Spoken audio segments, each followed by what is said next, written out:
we know if you're a 49ers fan, you know that Jennings' nickname is Third and One because of all the clutch catches he's made on third down. But he's just been so much more than that as a player to me. So number one, he's a great teammate. He puts the team first, and he's not afraid to do the dirty work. And we know Kyle Shanahan loves him because he's a great blocker, and he takes pride in that part of his game. And Kyle wants his receivers to block. You remember a couple, 2, 3 years ago, Brandon Ayuk was in the doghouse earlier in the season.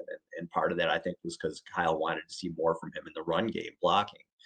And if you remember in the Packers playoff game, when Jennings blocked Jair Alexander into the Gatorade buckets, I came across this quote when I was researching some stuff with the Jennings contract, which Shanahan said after that game. So he was asked about the Jennings block, and Shanahan said, "What he did on that, taking the guy into the Gatorade, that's what he does every play at practice." Our defense tried to fight him all last year because they thought he was going above and beyond. And then the next day in the meeting, I had to show them that he does at every single play, and it's not personal. This is just how he blocks. He stops after the whistle. He drives into people. He puts his hands and face into people and never stops. And when it's over, usually he goes back in the huddle. But usually people take it personal, but it's not personal. It's just what he does.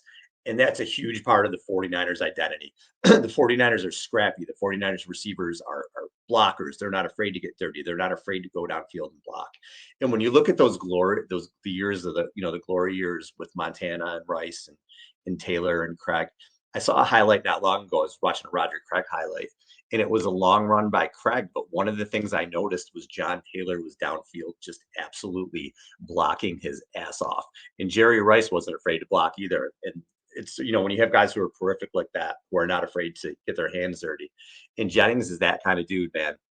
He really is. And he's going to be a huge piece of this team moving forward.